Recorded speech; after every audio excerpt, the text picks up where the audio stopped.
Hello, everybody. I'm Lisa, Okay. and this is a Three of Skeins Knitting and Crochet podcast, episode number 70. Woohoo! We can do that every episode. Pretty much, yeah. Hmm. Sometimes, I gotta put myself up. I feel like that something should happen off camera. Let us know. Should the pumping happen off camera, guys? I can't do this today. Oh my god. What are we gonna lead off with? Um, I don't know. Who's on the list? We have a giveaway winner. Oh, okay. We'll do that. All right.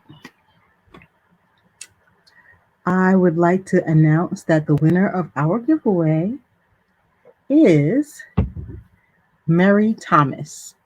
Meri Thomas, Thomas. Please email us at aknitsheep.com. No. Sheet at Thank you. Gmail. aknitsheep@gmail.com because I don't know my own email address anymore. And let us have your mailing details. We have some lovely, lovely things for you.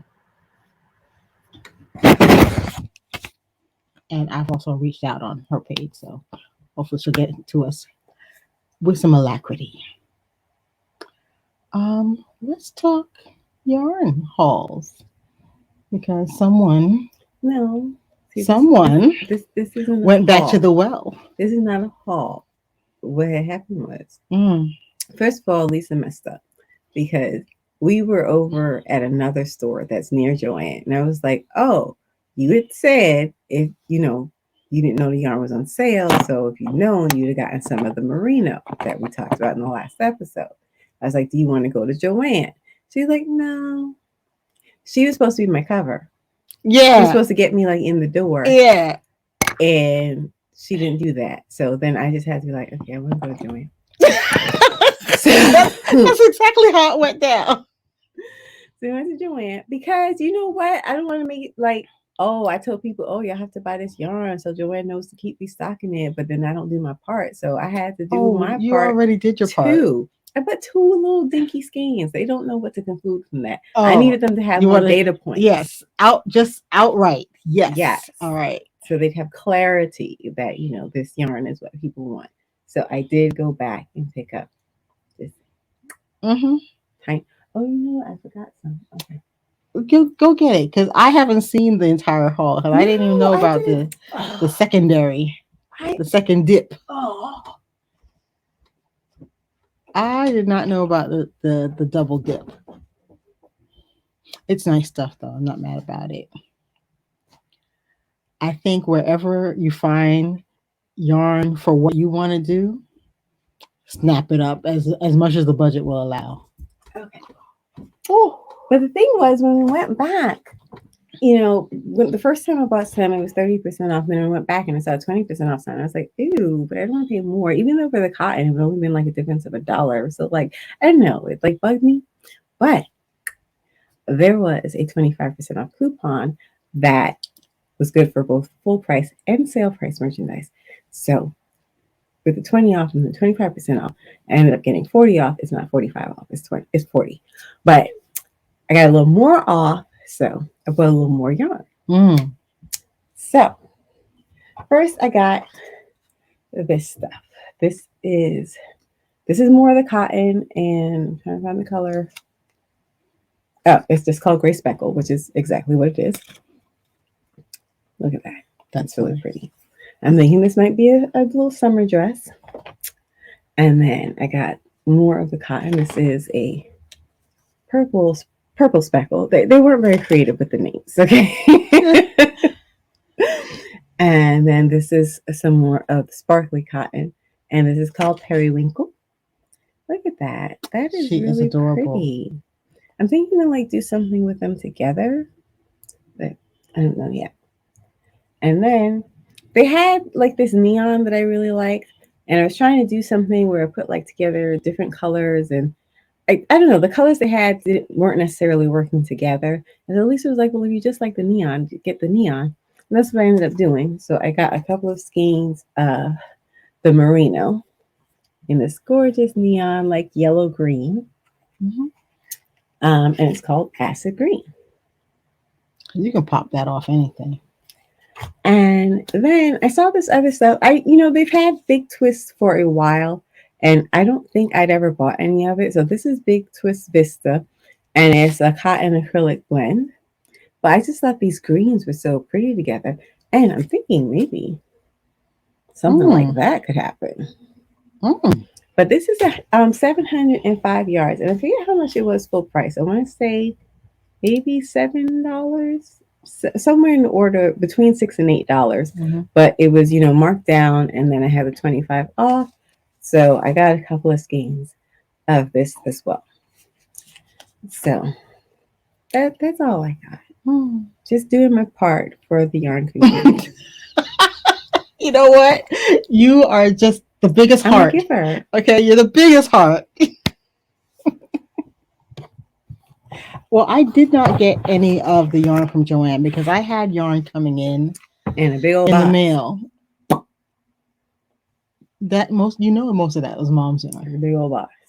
Most of that was Mom's yarn. Mom has a plan. I guess I'll try to have her on to tell you guys what she's planning, but she wanted some very specific kind of yarn that was raffia. Yeah, she wanted some raffia, and she wanted something else. I forget what it was, but it's not typically. Was it hemp or jute? Jute hemp? I don't know. I can't remember. Once you said jute or hemp, I got stuck. Okay. It was one of those two. But she's got a plan, so we'll have her on to talk about what she plans to do with those yarns. But I have been looking at making some warm weather garments. So I got this. Tell them what it's called. Look at this color. I don't know why the name just has Crystal in a space. She's not in a good place. Whatever this yarn comes up, it's called Radiant Cotton. Because it is radiant. I mean, look at that. When you open the box, it was like right on top, and it was just like, oh. I think it's gorgeous, and I absolutely love this color. It is a 100% Egyptian cotton, and it's a DK weight, and that's my sweet spot where I like to knit. So I will be making a really cute summer top out of this. The summer is a coming, and I intend to greet the sun with this golden color. But yeah, so remember, guys, I told you also Universal is having a sale, so the price is right on these guys.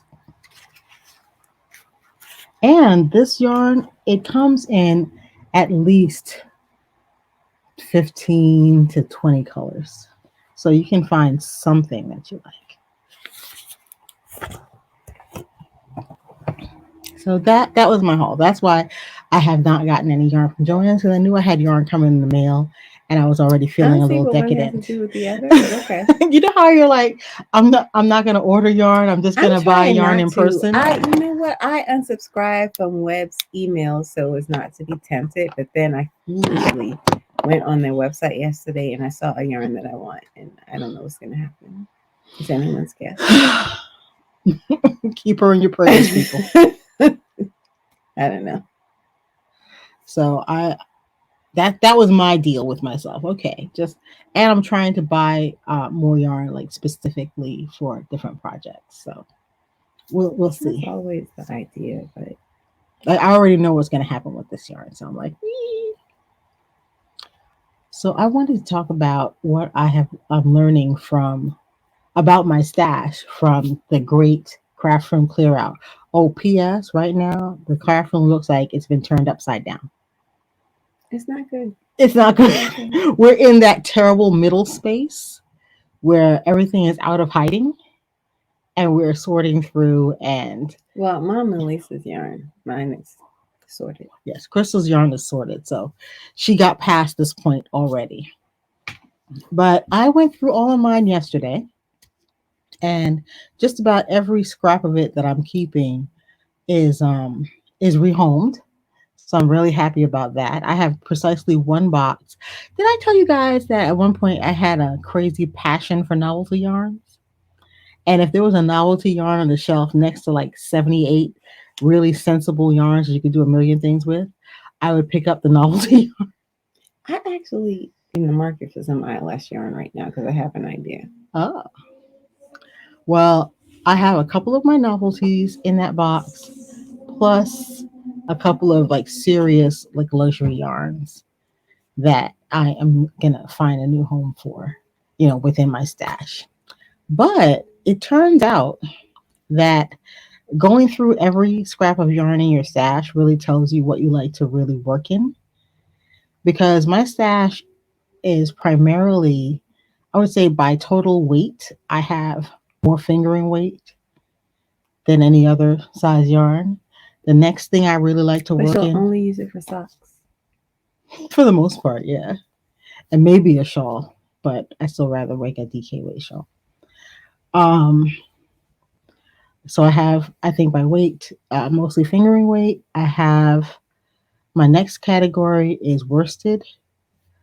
Then I have some DK, and I have very little sport weight, and I have very little um, chunky. I'm not really a chunky yarn knitting type of person. And it's really brought some clarity to the things I can do with the yarn that I have. And I was looking at my novelty yarns yesterday, and I have two projects already scheduled that I was going to have to look for some novelty for. And I'm like, okay, I already have that yarn. So now what I'll do is match the the plainer wool that I have to the novelty that I have rather than going out and looking for novelty yarn and all of that. So I'm really excited to really know exactly what I have. And right now it's just sorted by weight. And because I had so much stock yarn, it took up 3 bins. So I sorted it by weight and color. Well, tone. So I have a light, I have a neutral, and I have a dark bin. Eventually, what I'd like to do is put them in a database of some sort, probably the Ravelry yarn sorter situation. And that way I'll know precisely what yarn I have, what colors, and how much of it. And I'll try to keep up with taking it out as I use it. That's the fantasy. I don't know if that's really going to happen, but once we get the room sorted again, then I'll have the mental space to do that. Did you learn anything about your stash when you went through it? It's wonderful. Okay. It's lovely, and I'm very happy. You got some gorgeous stuff? Yes, yes, it did. I only got rid of one bag of stuff that I knew I was never going to use. So that is waiting in the garage for uh, the charity people to come pick up. But otherwise, I am kind of ecstatically happy. Just like you said, it's lovely. I'm like, oh, I got some great yarn here. So that's where I'm at. Did you notice any trends in your yarn? I wasn't looking for trends. I was dragging a bookcase up the stairs after midnight, so yeah, that is not where my head was at. Maybe you were in a different place. I wasn't looking for the trends, but it just like I happened to notice. I was like, my niece oh, thought I was insane. you have much. I did not realize how much sock yarn I really had. I too have, like I would say, the majority of my stash is fingering weight. Mm-hmm. But I have, a little. I don't have a lot of worsted, which is funny because when I was shopping in the craft store, almost everything was worsted. I always think about getting some worsted, but then I don't. There's no insight there. Just yeah. I'm gonna try out more sport. I have some sport that I literally have 4 skeins of sport yarn. But I do have like a lot of chunky yarn. Mm-hmm. So I'm like extremes, right? I have the fingering weight and I have like really like super bulky yarn. I need to get some bigger hooks. I think my biggest hook is like 10 millimeters. I need to get some of the larger ones. Now, what would you do with some of those big yarns? I'm thinking chunky sweater vest. Mm-hmm. Don't laugh because you always crack up when I say this word. Okay. I would like to make a dicky. Go ahead, girl. I didn't name it. I don't know. You make it your Dickie. I have to deal with this every stonking time. I don't know why that's so funny. I don't know why either. It is. But yeah, those are along the lines. Because I don't think I want to make anything with sleeves at that size. Yeah. So something that just covers the chest, I think would be cool. Actually, that would be kind of cool. And all of the, like, not all, but most of the chunky I have is actually dedicated to one project that I specifically got it for. So that's why I have so much chunky at the moment. I generally don't work in chunky at all. So I got a quick question for you guys. What are the trends in your stashes? Do you notice that you tend to favor one weight of yarn over the rest? Or are you just project driven so that you get whatever weight yarn the project calls for? I can see those people who came into the store with like their patterns, and I was like, "That's so disciplined." I know. You know what? I want to be one of those. I admired those people. I'm like, how do you do that? And then they would just buy the yarn for those patterns, and I was like, I couldn't. Oh my gosh, I never have been able to. Even when I went looking for yarn for a particular thing, something else followed you home. Exactly. It was like puppies. It's like puppies followed you. So I've given up on that. I go into the yarn store and just whatever happens, happens. All right. I don't even pretend to have like a game plan or anything, or I'm just gonna get this. I'm only gonna look at this kind or this size or this color or whatever. No. Actually, I start out with that intention and I forget. I stop telling myself lies. Once a pretty color turns my head, all thoughts of discipline are out the door. When we went to Slip Stitch Avenue for the Super Bowl Sunday sale, I was just gonna get that bag. Oh, for real? That's not what happened. That's not what happened at all. So, okay. I just have to give up those pretensions and just I'm a greedy, crabby, grubby yarn monger, and it's fine. I'm not mad about it. I enjoy a good yarn mongering. Oh my God. Okay. All right. Oh, I got to remind you guys, we are going to be part of the Spring Yarny YouTube Hop hosted by Kim, the Crafty Nomad. And that's going to take place on March 20. Don't quote me on this. It's the first day of spring. It's the first day of spring. It's either the 20th technical day of spring or the 21st of March. So keep an eye out. We'll remind you again soon. We are both making secret projects, and they're so secret they're even secrets from each other. And no, I'm making a tank top, but it's got a twist that we're not gonna talk about. Oh, okay.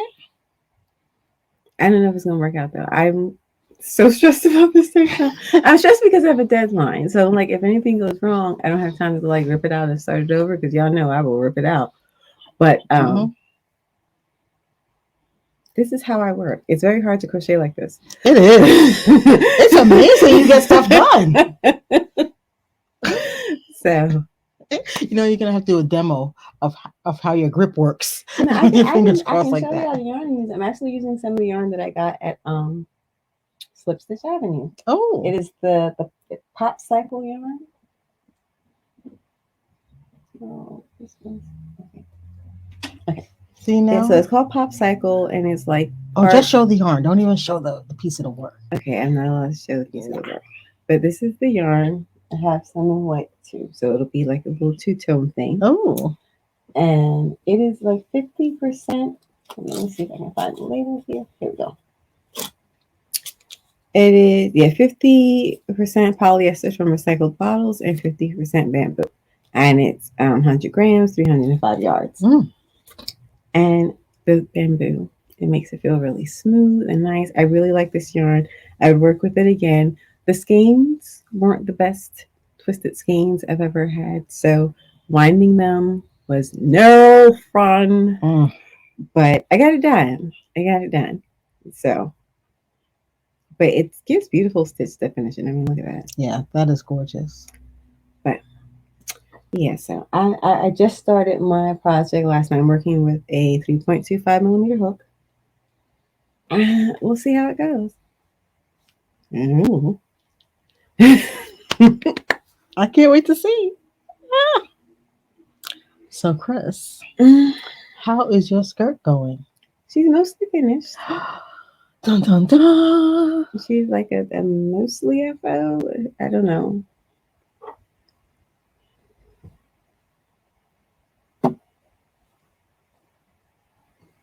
Yeah, that's my skirt. That is a skirt, man.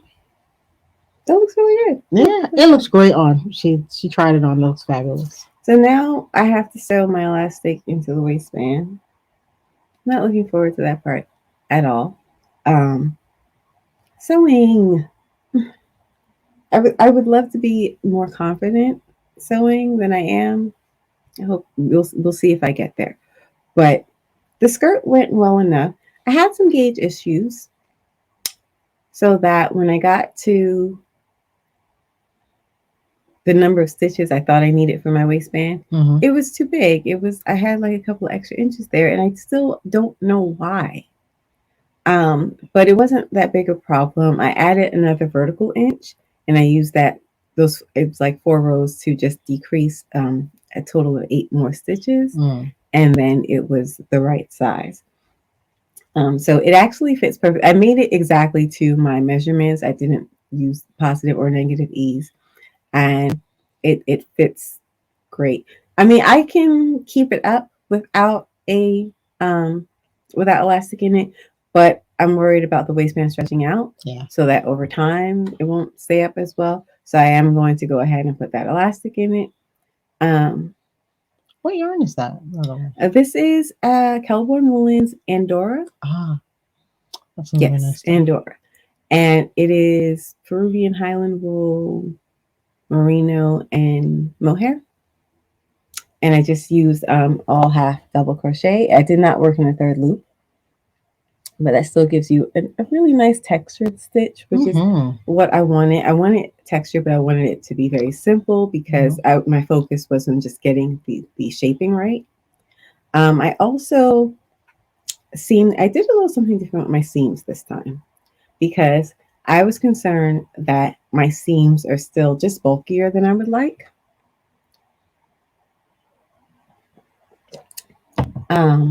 So usually I do slip stitch, but what I did this time, first I did mattress stitch. So my book, The Complete Crochet Course by Shannon Motley Bowlesby, has a lesson on how to do locking mattress stitch. And it's very simple, but I find it quite time consuming, which is why I usually don't use it. But also, I'm not comfortable using it working in the sides of stitches. So I came up with a thing. I stitched down the side, all 4 sides, using single crochet. And that gave me the heads of stitches to work with on brilliant. Either side. Yeah. And then I did my mattress stitch and it was lickety split. So now I have a seam that is very tidy and has no bulk compared to doing the slip stitch that I've been doing. So I think this is going to be my new method for seaming. It takes a little bit more time. I wanted to make sure that I had the same number of stitches on both sides because for a mattress stitch, you really want to have facing stitches. Yeah. So I just had to make sure to work in the same place in each row as I was going down. And that worked out just fine. And then I was able to do my mattress stitch. No problem. And it's such a neat seam. It is. Such a neat It's seam. very tidy and it just doesn't add bulk. So this layer is the same thickness as the entire rest of the skirt. And I'm really, really happy with that. Like I said, I think this is how I will do seams. Can you hold it close so they can see? Because that's a nice seam. Yeah. And it makes your lines, you did do it exactly right because now the lines line up from back to front very nicely. So I got a question for you. Is there going to be a jacket? Ooh, la la. because the skirt, I don't know, it gives me like tweed skirt vibes. I would like So to I do a could jacket. see it. We'll see if I get to it. I could see a suit very easily. But I'm very, very happy with my new seaming methodology. And I don't know why people don't just tell crocheters to do that. Even if you're going to do like slip stitch or something, I feel like it's just so much easier to work in the heads of stitches. Mm-hmm. And so with mattress stitch, what you do is you're only working in one loop. So on the other side, what you get is just those two loops kind of laying next to each other. So even if you were doing slip stitch and you just did that slip stitch through one loop, again, you're just going to get a really nice seam. So for me, I think that's just the thing to do. Just always do a row of single crochet down your sides, anywhere you're going to be seaming. Just do that row of single crochet, and then just always work in the heads of stitches. It's so much easier. I don't know why it took me so long to think of that. And what method are you going to use to put in the elastic? Are you still folding over to make a casing? No, I'm not going to fold it over to make the casing. There's a way Lisa has this Vogue book that showed 3 different ways to put in an elastic, and I think I'm going to use the one where you don't fold it over, and instead you just kind of stitch over the elastic and kind of just trap it in place. So now there's no bulk added that way either. Correct. And it's the Vogue Ultimate Knitting Book that will work for both knitters and crocheters. But I had not done this before, so.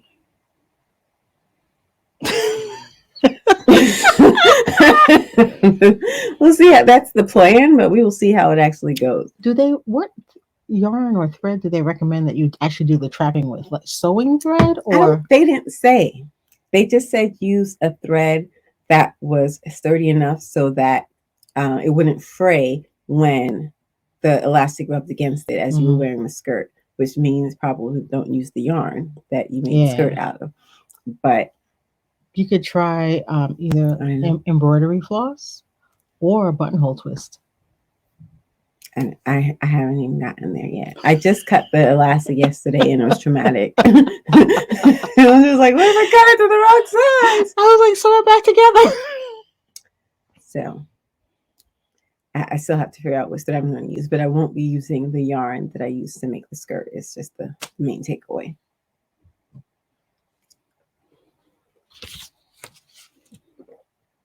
I actually got work in on both of my whips this week, so I'm really happy. In my weekender sweater, hashtag Loosey Goosey Cal 2023. I don't know why that's so hard for me to say. It is. I am almost to the point where I'm going to start reducing stitches for the upper part of the body. So I am pretty stoked. I've gotten nearly, I think, 12 inches here. And I'm going to start that. Let me see. 10, 20, 30, 40, 50. Yeah, I'm going to start that within the next 10 rows. So because I was like, okay, I'm going to start reducing stitches when I am 60 rows in. So here we go. I'm almost to the point where I will be splitting for sleeves. Very exciting. And I really like how this yarn is feeling. The more I handle it and use it. Yeah, you always really like ultra wool. I do. It's got such a nice bounce to it. It's not, you know what? It's not one of those yarns where you touch it and you go, oh, it's like petting a kitten. I mean, no, there's yarn like that. It's like, oh my God. It's like, oh, I just pet a kitten. But it's got nice bounce. It just flows smoothly out of the ball. And it comes in every color. And it holds up nicely. It's coming in a lot of colors. I mean, I haven't seen any color that's like missing. I mean, it's not a bad yarn to work with. It's just, and I made a big like shawl out of it, but it's meant to be worn like over a coat. Yeah. So it doesn't actually touch it. But really, do you feel like this is like not smooth enough to wear? Compared to merino. Well, yeah, okay. It's not merino. Yeah, it isn't. And that, but it's not itchy Icelandic either. It's somewhere in between. I have to say, I feel like, because my skirt's a little itchy, but I feel like since I've been working with wool, I just have slightly more of a tolerance Mm-hmm. because, I was wearing all store-bought sweaters and those are soft. Mm-hmm. So I don't react as much as I used to. Yeah, because But she'd be like, I feel, I would be wearing a sweater and I'd be like, you'd see me doing this around the neck all the time. for me, it's better now. Yeah, this is soft enough that I won't be scratching around the neck, and it's super wash. So since this is something I intend to wear all the time, I like that I'll be able to both wash it in the washing machine and put it in the dryer, tumble dry low, and it'll be just fine. So that is my weekender. Let me not drop everything. And this is where I'm at. Let me see if I can unravel this ever so slightly on my shawl. Here are the needle tips. So I finally finished the slip stitch, the garter stripe section, and I have set up for the next set of the 5-color slip stitch section. But alack and alas, each one of these foundation slip stitch sections has a set number of stitches between the slip stitches, and I was happily knitting my way across yesterday, just innocently knitting. And I discovered that one of my sections is one short. And I had the argument with myself. I'm like, girl, you can just make one in that section. But I suspect what that will do is throw things off later down the road, and I'll just have to rip out a whole lot more. So I am going to rip out this foundation row of the 5-color slip stitch section. You see, I just started the first slip stitch, like that pink slip stitch that you see here. It's that super long one. That one just gets elongated and carried up so far. So I'm going to rip that out while it's still only 2 rows rather than have to rip out a whole big giant chunk. Good idea. Thank you. Because she be trying to bulldoze through things and then she rip out anyway. Yeah, eventually, yeah. When it's completely cockeyed and I can't pretend anymore that it's not completely cockeyed. So it's just one row you have to cut? It's probably you know what? It might just no, it's 2 rows. Okay. Well, it's a row and a half because I only got part way through. But how many stitches do you have now? 380 something. And it just gets bigger? Yes. There's another explosive row further down the line. Y'all just be letting Stephen West have his way with you. But you know what? I love this. And you see this is my speed. I'll wear this. Yeah, but it seems like a lot. It is. It's not a fast project, and I don't mind that. This is something that I can have going on in the background for ages. And he was right in that the only place you have to really pay attention, particularly is in the beginning of this section. Mm-hmm. That once you got it set up, it kind of flows. But you do have to pay attention when you're setting it up. And I missed by 1 in one section. So I was a little put off. So I put it down last night and I was like, okay, I'm not going to do this tonight. But overall, I love this. Every time I switch up colors, I'm like, yeah, I like that. So I'm about to tie back on all 5 colors to work in another iteration of this section. Mm. I don't think Stephen West and I could be friends. You know what? I think you guys could be friends. You're both creative, and I think you could talk. The shawl, it seems very demanding, and I'm not even making it requires a lot of yarn. It requires a lot of stitches. It requires color work, slip stitches. This seems like a very demanding taskmaster of a shawl. And I'm just like, no. Honestly, like I said, I had trouble getting going the first time through the 5-color slip stitch section. And it wasn't even like managing the colors. Managing the colors is easy. But I was just like, oh my gosh, how do I get this to line up? And once I understood what I was doing, I was like, oh, okay. And I didn't have any more line up problems after that. But that foundation row, you have to set it up right because it's going to affect all the other rows. But so the mistake you have now, how do you know it's not from the garter section? Like you missed a stitch there, and that's why you're off on. Because I counted at the end of the garter section, so I know how many stitches I'm supposed to start with. I'm like, how do you know where the mistake is? I know exactly how many stitches I had at the end of the garter stitch section. Right. So that part wasn't a problem. And he was really, I do like how there's a good roadmap of stitch counts throughout the pattern so that you know how many stitches you're supposed to have. That was something I really hated, patterns that did not have stitch counts. I mean, I'm at the point now where I don't like that so much that if there aren't enough for my taste, I'm going to go through and I'm going to add up. That's a lot of work. It is, but it's such a stress saver. That's like tech editing a pattern after you bought it. A little bit, but feelings. I have a few.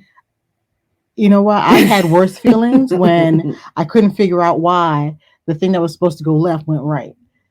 And it was because the stitch count was off and there was like 2 stitch counts in the whole pattern. Meanwhile, back at the ranch, you're increasing and or decreasing every 3 rows. It's just not worth the stress, at least for me.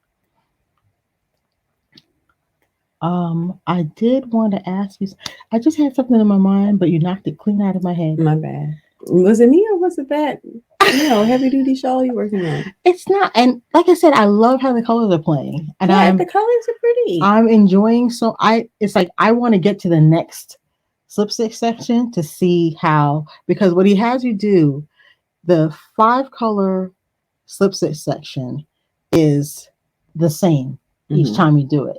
But where you change how you combine the yarns happens in between those. So I'm really looking forward to the next mosaic section because now I'm going to put 2 different yarns together that I hadn't put together before. Okay. So I really, wow, talking about it's exhausting. It is. Oh my gosh. How does he come up with these things? This seems like a lot. I'm unclear about that. That's not what I would be doing, but I suspect he spends a lot of time swatching. I suspect it strongly. Yeah, it hasn't come back yet. Maybe I'll catch it next time. I was just going to ask you something that was actually relevant too. About shawls, about the jacket that I might make, about my skirt. No, it's gone. It's okay. No problem. It'll come back at some point. My bad. And I was considering. Remember that blanket Mom made, the one that's she quilted it and then did the. Yeah, we still have that. Yeah, it's on my bed right now. Oh. It's got some torn spots on it though. The seaming came apart. So I am going to try to use sashiko, that Japanese embroidery method, to mend it. Good luck with that. I ain't taking on nothing else new. But I was about to order sashiko thread, but of course I've been reading up about sashiko and watching videos and whatnot. And the blanket is made primarily of wool scraps. So what they say is that you match the kind of yarn or thread that you do the sashiko with to the fabric that you're using. So I was going to order cotton sashiko thread, but reading that, I was like, okay, I'll use wool. So I think I'm going to put some of my sock yarn to use as embroidery. You can do this by hand? Yeah. Okay. Yeah, and just sashiko quilt it over it. So you might be hearing about how my sashiko is going. And I really love the idea of doing it because Mom sewed that quilt, I don't know, years ago when we were kids. And I think Grandma helped her cut out the pieces. And then I will add my own part to the quilt. And I thought, I just love the romance of that idea. That sounds like a thing you're going to be driving yourself crazy with too late at night. No. I'm like, Lee, you should really go to bed. Yeah. That's not going to come out right. You know what? I'm really better on the other end. So I'll get up at like 5 and work on it early in the morning. No more late nights for me. Oh, and I am going to give a little hint about my my Spring Yarny YouTube Hop project. It's going to involve bees. I told you we can't keep bees, right? Did you say we couldn't keep bees? You said I couldn't have a sheep. You can't have sheep, llamas, or bees. If I was getting a llama, I would have to get at least another llama or a sheep to keep it company. They get depressed if they don't have company. Yeah, none of that. If that's not our concern, because we won't have any of those. Anyway, you see how she does me? I think telling her she can't keep bees is not the problem she thinks it is. The fact that I have to tell her she can't keep bees, that is a problem. Anyway, I think that's all I have for today. Do you have anything, dear sister? No, I'm good. Thanks for joining us this week. Let us know what you've thought about what we talked about. If you got any of that yarn from Joanne's, let us know what you think about it, all right? Don't be blaming me, Jessica. It is her fault. That's all her. Have a great week, everybody. Stay stitching.